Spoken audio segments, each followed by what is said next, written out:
Hello, everyone, and welcome to this new podcast series of YouthCast. We are going to be talking today with our guest speakers about DEI and youth and how this approach can help them in their daily life and with their daily struggles that they face. So today with us, we have two very valuable guests, and they are going to be shortly present themselves. They are both involved in social projects, and they are both involved in working with communities. And let's have them introduce themselves, and then let's start with the questions. Thank you. Happy to be here. I can go first. Sure. Yeah.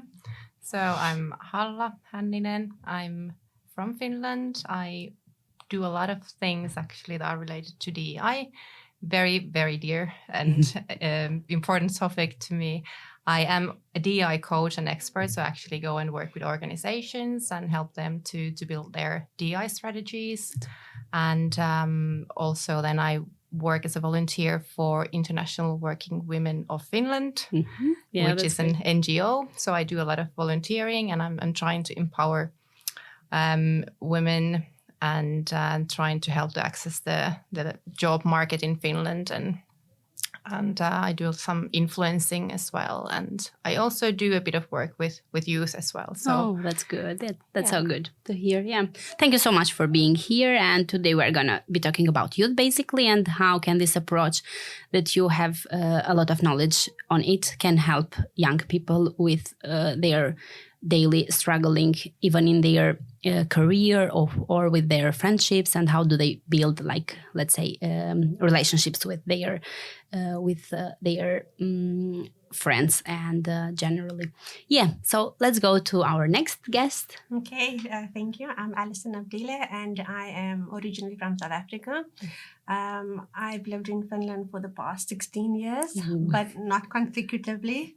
So on and off, it's a bit of a love-hate relationship. So I come, then I go, then I come. Well, now I'm going to stay. Okay. And currently I am working for Familia. And for those of you who are not familiar with Familia, Familia is a national expert organization for intercultural families in Finland. And we focus on supporting the well-being of intercultural families by various peer support groups, volunteer activities, information and advice services. And currently I'm employed as a planning officer, and my focus area is employment as well, for people with an intercultural background or immigrant background.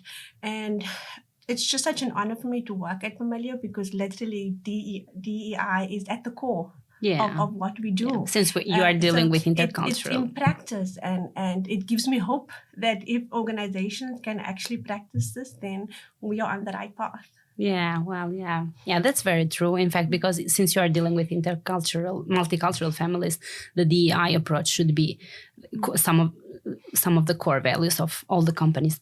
So I have been preparing some kind of questions to stay on the topic and to better, let's say, to better benefit from today's podcast. So I'm going to be shortly asking the questions to either Halla or Alison, and then we can then share some kind of personal thoughts and insights about the today's topic. So our first question is about how does the belonging concept affects our life? How does it actually affects how do we feel, and how do we approach different kind of situations, especially when we are a newcomer in a country. For example, imagine that we are a newcomer in Finland. How does that belonging concept affects our lives?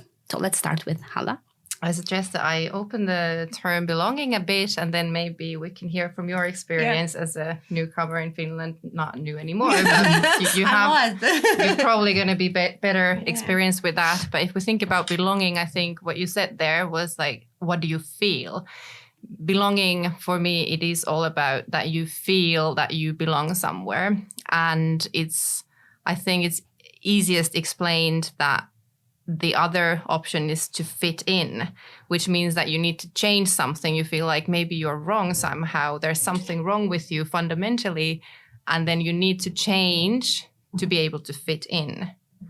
And belonging then is actually that you feel valued and you feel heard and appreciated and seen the way you are already. So that's kind of like how I think of belonging. And it's really, really essential that we can also feel connection to other people.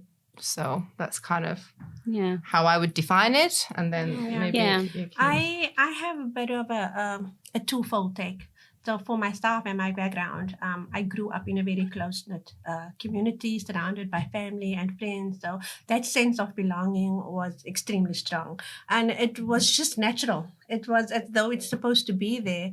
And it's only when I moved that I discovered that that is actually a thing, the sense of belonging, because it was just such a natural progression to be part of a community, whether it's in school or hobbies or religion affiliation. There's always just that there. And then on the other side, I then noticed the trend with my kids. So I mentioned that we come and go and we come and go. And in this short span of time, they've already lived in 4 different countries where we actually lived in and was part of the society. And for them, it seems as though they are almost indifferent to the concept, that they don't necessarily have that drive to want to associate or to feel that belonging as I do with a certain group of people or a certain community. So I'm curious to see, does it on the one hand then make them more adaptable? Or how will it play out as they grow older? But as an adult and someone who has grown up with the sense of belonging, I still miss it. I'm gone from home 16 years later, and I still miss that underlying sense of security and support that I think belonging gives. Yeah, that's very right. And I will naturally then have to ask you, did you felt belonging here in Finland when you first came? What was your initial feeling about? So belonging is kind of very personal, I guess, and you it's a kind of sensation that you get when you are near your loved ones, near your family maybe. But did you felt somehow belonging here in Finland? And was this the reason why you came back? Or how did that affect? Yeah, sure.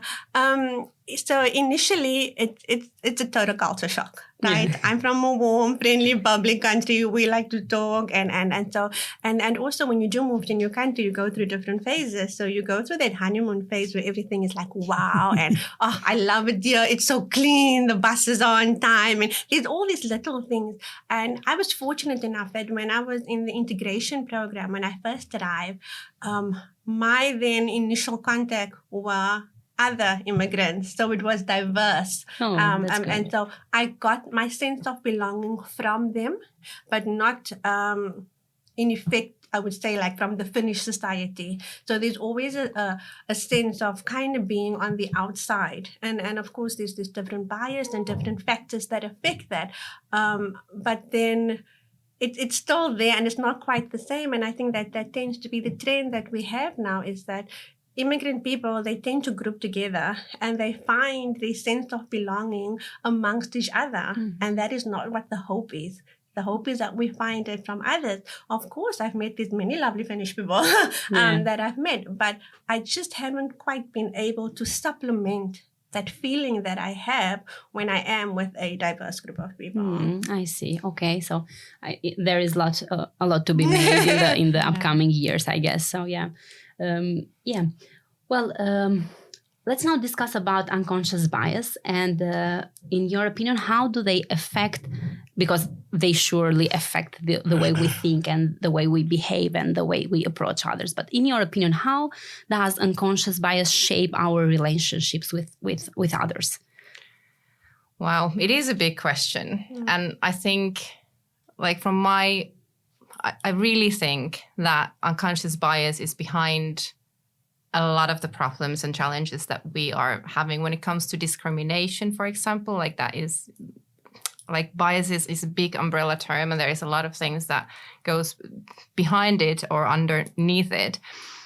But what I'm thinking is that we make a lot of choices every day.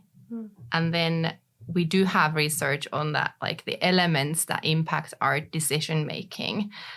And the research really shows that even we take control of all the other elements, what we can name, there is still something that is impacting our decision making. And that would be the unconscious bias, so that we know that for a fact that it is there.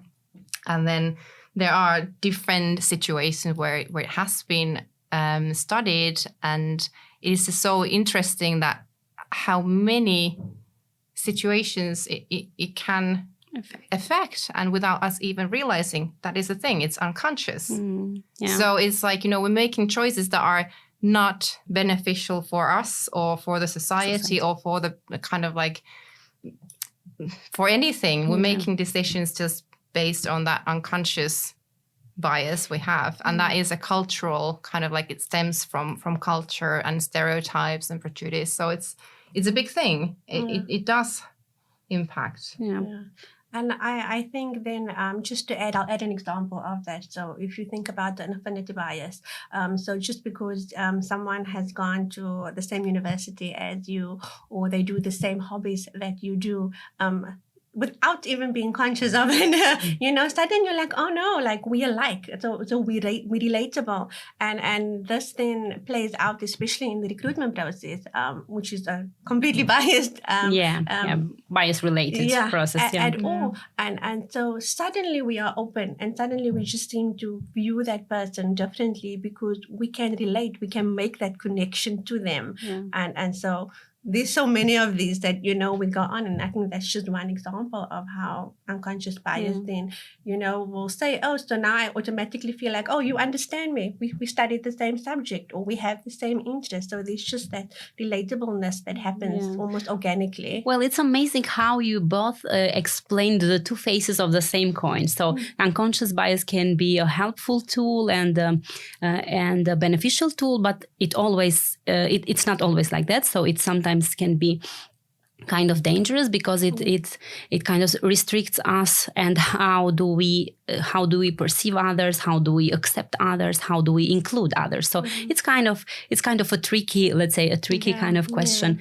And I think that something that can be beneficial in terms of the unconscious bias is that we think daily about how did we behave, for example, in different kind of our daily situations. So how did I perceive the lady that was on the train, and she was maybe like talking loudly, and I was I'm giving a personal example now, and I was kind of today actually in the train, I was like, oh, okay, like why is she so loudly?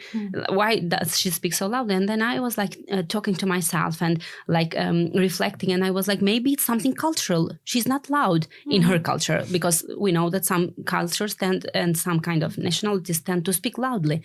And then I was like, okay, this was a kind of a bias, because I had something, I figured out something that it was not negative.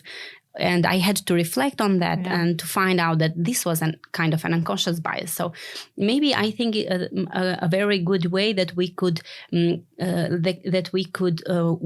the unconscious bias for our own benefits is thinking of the benefits of the unconscious bias, and not focusing on the negative sides of the concept. Yeah, there is like, there are a lot of theories and a lot of, kind of like, why do we have it, and how does it evolve, like, because some people are saying that we are hardwired to be biased, but then there are also theories that it's just something that we learn. And this goes to this maybe goes too deep, but if we think about, I'm trying to explain it, like as you said, that you have something in common with somebody else. So we're talking about groups, and those are just like how we ourselves, we create those groups. They are not visible necessarily. So it's like we feel like we belong to this group, and that's called in-group. And then we have the out-groups that are all the other people who don't belong to whatever that kind of group. Whatever it is. It could be the same university or, for example. And then we tend to think more positively on those people who are in that particular group. And then we also think more negatively, and that's been like scientifically proven, or that's been like we've been able to identify that. That's something to keep in mind, that when we're thinking about ways how to get rid of unconscious bias and how to use it and why it's there, I think it's good to keep in mind that, like, I do favor people, everybody is biased, and then information and education and what you said is kind of be critical about your own decisions that you make, because you can be biased, but you might not be discriminating. Yeah. So it's kind of like make sure that it doesn't get there. Yeah. For example. I see. Yeah. Very, very correct. Yeah. And just to add, the awareness of it, like you because maybe of your training or your education, you are aware of it. So that is why you could actually go back and analyze, why was I thinking this? And I think for youth especially that are not yet there and that we are busy shaping our future literally, is why this DEI has to come in at such an early phase so that, we can counteract these biases. That, that it doesn't become a thing anymore. And because at that stage that they are now, while they're developing and all those processes going on, they're not able to think, but like, why didn't I want him to join the group? Or, they're not able to make that connection yet. And hence the importance of this topic and the training and the approach and everything that goes with it. Yeah, that's right. And I think that it starts even earlier. Like it starts with childhood maybe, and early childhood is critical. It's a critical process. So somehow we also as parents influence our kids on how do they think and whom do they like and what do they want to play with. So we have to really be careful in every stage of their development. But especially with young people, they are kind of in a very critical age, and they are in a transitional age. So I think that we as a society should provide them role models. So, and we should make sure that they know that if they are different from others, they have the right to be accepted. They have the right to be included. They should be treated equally. So we have to provide those role models as a community, and then it's going to be easier for them to adapt with the society. And absolutely. And then like with the role models, it can help to kind of strengthen your own identity. And that's like, what I think about youth, and like they are just kind of coming up with their identity, and they're trying maybe different things and kind of like, trying to find out who they are and what kind of, they're making a lot of choices, big choices about their lives, about what they're going to study, and like who are they going to hang out with, and if they're going to continue a hobby or not. That has been maybe a big part of their identity so far. So it's really, the role models are super important in that, and really, really helpful. Well, I think that this is going to be a topic that should be discussed a lot, even in the upcoming years. Even though I feel that this should be accepted by everyone. This DEI approach should be accepted by everyone already. But we have a lot of things to improve in terms of this approach. And talking about bias, we're going to be now talking about a very sensitive, let's say, topic, and we're going to be talking about gender-based bias. So the men and women think. Could you share maybe some personal thoughts about this challenge? Because I think that you kind of work with both or all the genders. So how or which are the challenges that you have faced during your work or during your trainings with this kind of men and women approach? Ooh. So hot topic, right? It is, and it is something that usually really gets to people, like gets under their skin. And especially men, I have to say. We have a lot of data. It's like, we have a lot of data about like the gender bias, and then I feel like constantly I have to explain and like, be a research manual of this and this and, prove the situation. So I'm kind of like tired of that. But then I do really have to say that it depends on the situation. Like, we do have issues that like young men would be facing as well. So it goes both ways. There's this box that you should fit in. And that's the thing. Like, so, or then obviously, as you said, like all genders, like it's not just, men and women we have to think about. But when it comes to young women, there is often the case that you have this box that you would need to fit in, and you should behave a certain way. And even we live in Finland, is one of the kind of top countries in the world when it comes to gender equality. It still is a problem. Because if you have a baby and you dress them with like, you know, a pink dress, and you see how people talk to your child, they would be like, oh, you're so pretty and you're so cute, oh, what a, and then it's a boy with like, you know, some superhero clothes, and they're like, oh, such a brave such a brave little man. So it is like, you know, it's like that. It starts from that age, and we are not aware of it, and people are not fully aware of the consequences, like how it shapes us and how it can damage us as well, and our self-esteem and then sense of belonging as well, or the identity. So definitely it goes back to birth, like after the child is born, and it goes to colors, it goes to toys, it goes to books. It's like it brings out all those unconscious bias that we have, that, oh, she's a princess, you know, those are the words that we're going to, oh, he's a fireman. And then suddenly when the girl is playing with the trucks, it's like, oh no, she's a tomboy. And, you know, we trying to hide that. And of course, that's for a number of reasons, but it goes. And in terms, if I think of maybe women specifically and the challenges that we have, for me, what has come to light most recently is that it's 2020, and the slogan, my body, my choice, is still a slogan. We have taken so much steps back. And I feel that as a young woman, you kind of have to fight against your predestined life trajectory that you are destined to reproduce. And that thing plays out into the rest of your life. And I can actually share an experience where I know of someone in a country as progressive as Finland, when this person had chosen a more permanent means of not having more children, it was almost a 2-year battle, because they kept asking her, are you sure? And what if you change your mind? And does your husband agree? And all these things. And it's shocking, because if as a woman, as a young woman, you cannot even make that choice for yourself, it just spills over into different areas. And that's when it goes into the workplace. And, you know, it seems that you're kind of bound by this, and the whole masculinity that we try to impose on young boys, like, you know, you must be brave and boys don't cry and stuff like that. And stereotypes. Which is so damaging for the child's psychology. It is. So, But this is the society we've grown in. And if we don't talk about these issues, if we don't bring it to light, we just continue down that road. And then we find ourselves in 2020 and you're having laws reversed where women are not entitled to say what happens to their own bodies. And so that just leaves us like wondering, what are we doing as a society? What world are we shaping for our youth? How do we want them to perceive the hierarchy or the rules and the government that is coming on if we face these constant battles? That's so sad.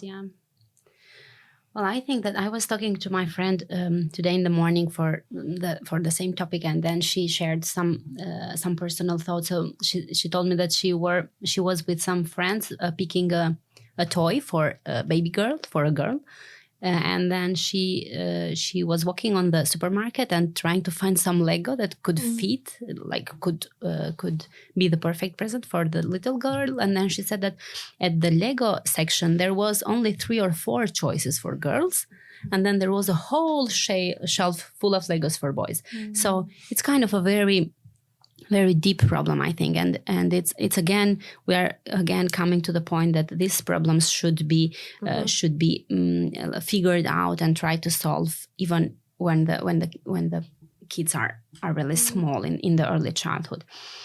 And And it's funny that you mentioned that, because it reminds me of clothes. And I'm a mom of boys, and so like, I walk into a store and there's maybe 2 lines of the boys, but hello, princess. The girls have half the store. And I'm like, this is it. I'm left with black, blue, gray. Maybe green. Maybe a touch of green if I'm lucky. And most stores. And this is how it's ingrained in our society that we are not even aware of it. You know, but suddenly it's pink and purple and glitter and everything. And then it has some kind of very deep let's say, impacts in how maybe later girls try to think maybe of things in the material perspective. So I should have a lot of clothes. I should dress well. I should, because it's kind of doing some serious self-reflection here. Yeah, but I think that if we reflect on our childhood, it comes to the point that you just mentioned. So many choices for girls. It automatically gives the signals that girls should have a lot of clothes. They should change the clothes, and they come to a point when they are young that they don't even know what do they like about even clothing or hobbies or how do they want to live their most wonderful maybe period of their lives. So, and that is so interesting. I have too many clothes, definitely. And now I know why. But it's like, it's not just my fault. I can blame society. I have no control over that. But I obviously don't have any control over it. But that's the thing, like, it's about how culture shapes us and how the stereotypes are, how strong they can be around, like, just genders but that is definitely, like, if you stereotypically, if we have very strong stereotypes, the actual group starts to become more and more like the stereotype. So that is interesting. Yeah, and it's quite hard then to step back and reflect and try to make some kind of changes. Yeah, well, let's go and not buy any more clothes. We're going to be talking now about another very crucial topic, I think, I want to know, in your opinion, what are the factors that affect diversity, and how could you describe a diverse person? Like, what are the criterias, or maybe there are not such criterias, but how is the approach? How should be the approach of a young man or woman to be diverse and to be open-minded and to be, let's say, to be acceptive? I think it's good to kind of start with your own identity, who you are, and like understand yourself first. And then look at from different perspective, like what your talents are, what your skills are, not just what your like ethnicity or religion or, country of birth is, or just, so look into a lot of different aspects of what you're good at. What do you like? What do you enjoy? How do you learn? Like, kind of like, what are your senses like? And it's just a lot of different things, and let's reflect on that, and then also learn from others. So I mentioned earlier the in-group and out-group kind of theory. Then also learn from the out-group. Yeah. So think about what are all the groups that you feel like you belong to, and then think about, like, there are so many, like it's, an endless game, but that's how we should, because we will look at lives and other people always through the lenses of, like, through our own experiences and what has happened to us and what has been, the culture and all that. So it's difficult to understand something that is very different. Yeah. But it's not impossible. So if you define yourself first, I think that's going to give you the confidence to start exploring what else is there, and then understand it. And that's kind of and kind of accept it. Accept the diversity of the others. Exactly. Yeah. I would say that just in different words, like authenticity, being able to be and accept who you are first. As you said, that's the starting point. And to be authentic. Because if you are real, then how you view other people will come to the fore, because then you would see them in a real light and you would be more accepting of that. Yeah. So when we focused on ourselves first and on being authentic, which is so hard in this virtual world that we live in, I can run around the block and make myself feel, I've done a 5-mile run. And it's just so easy, and it's such a complex and complicated time that our youth are living in, that it's so hard for them to even find that authenticity about themselves. And to be brave enough to show their authenticity. And that, I think, also then creates tolerance. Yeah. And tolerance is what we need. Tolerance and acceptance. Yeah. So it kind of all blends together. But again, how you view people, it's through yourself first. Yeah. And so we need to start with having our youth accept themselves.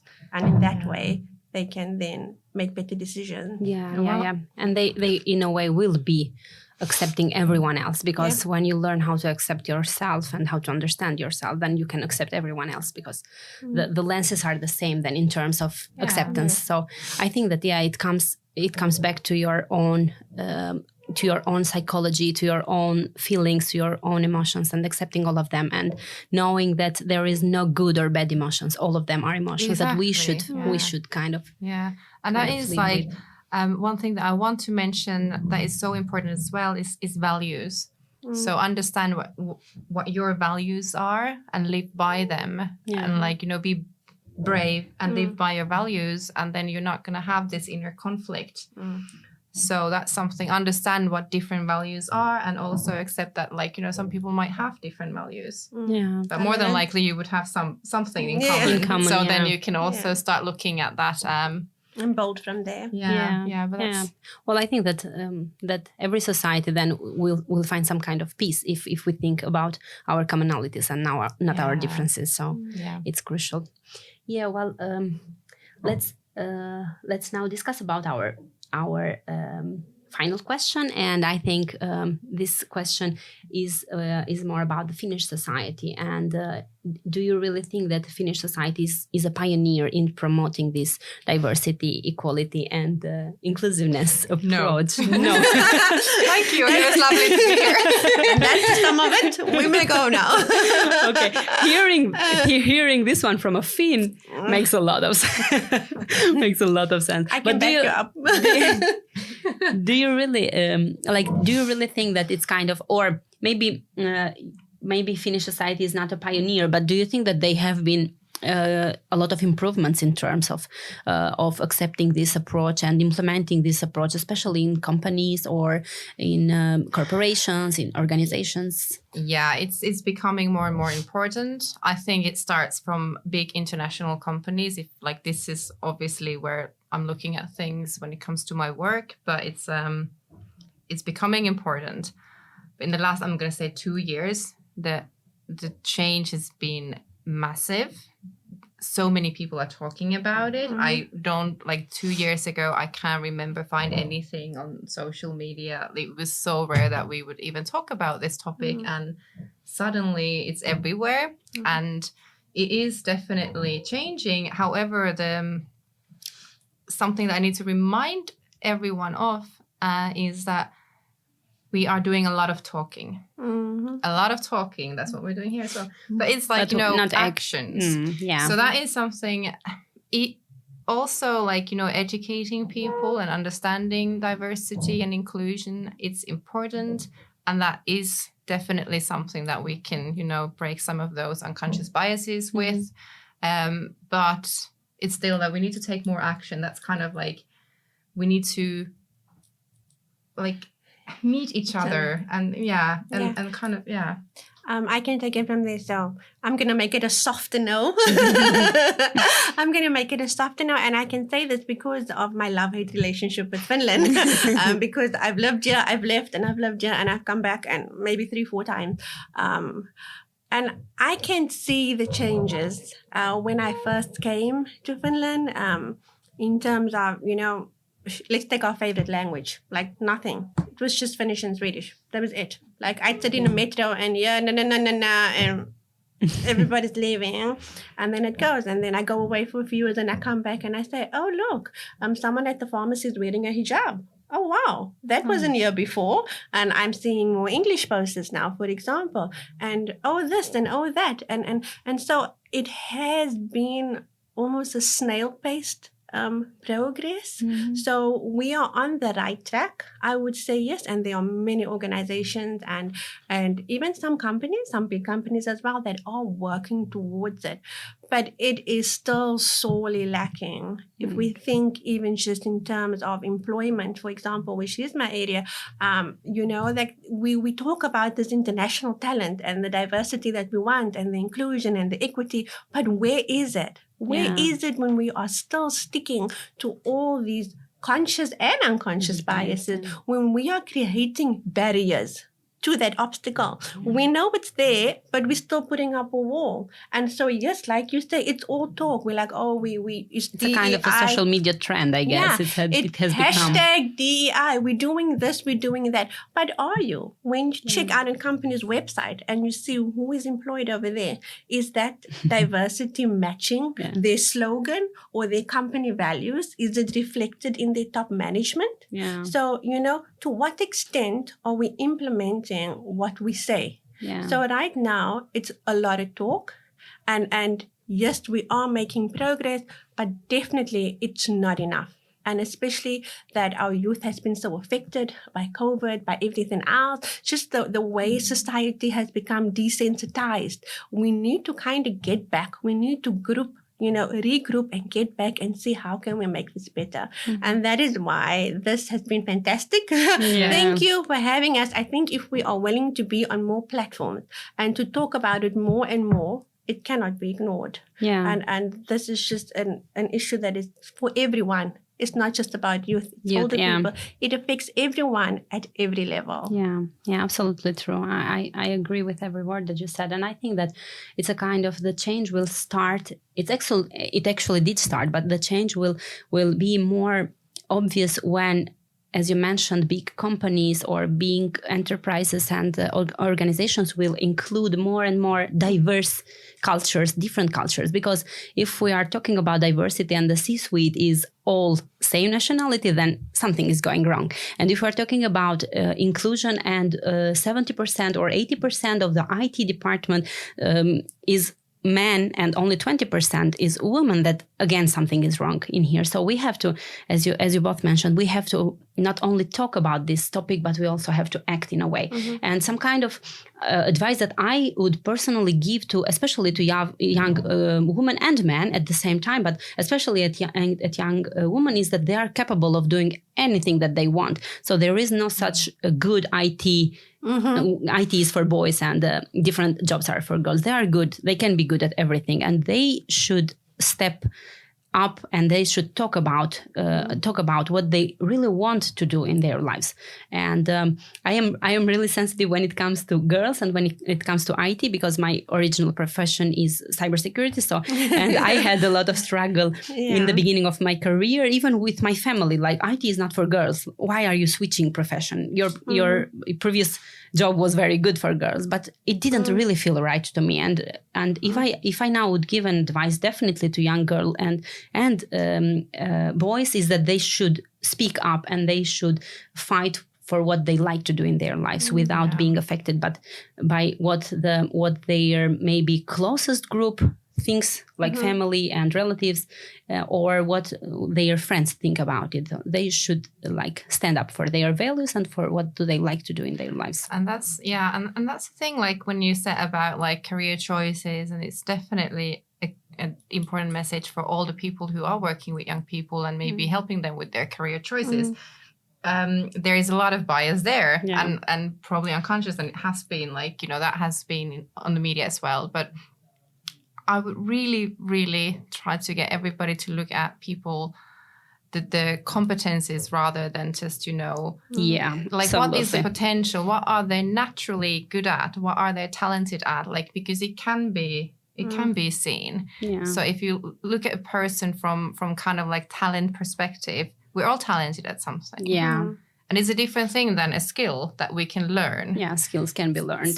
But you can learn certain skills maybe faster, and if you have certain competencies. So kind of go a bit deeper into that, and really, because if we choose the wrong career paths, we can burn ourselves out, because we are not working we're constantly like working against ourselves, our wheels like, and our so it's something that like and just to add to that, the benefits of DEI at such an early stage for the youth is then, what is the result of them being aware of these things? What is the result of them then being able to be more tolerant and to make decisions based on a value system, on their own value system, instead of feeling judged or instead of all the biases that are normally there? And this is why this topic needs to be spoken about at all levels, and it needs to become like a recitation and a stuck record, because the effects of the more they are aware of it, the more they are able to analyze, the better and the more informed decisions they can make, and then hopefully grow up to be more well-balanced and rounded individuals, because they are making the decisions from a place of awareness and a place of tolerance and empathy. Yeah, so that will definitely help them in their choices and in their lives in the future. So yeah, thank you very much. It was very nice talking to both of you, and I think that we covered a lot of important, crucial aspects, I would say, about youth and diversity and inclusion. So I would like to thank you in the name of SKY Nuoriso for being here in this podcast, and I hope to see or hear from you soon in our maybe other activities in the future. Thank you very much. Thank you for having us. Thanks for having us. This was our third episode of the YouthCast series. Thank you very much for being with us, and hope to see you at the next episode. Stay tuned. Bye-bye.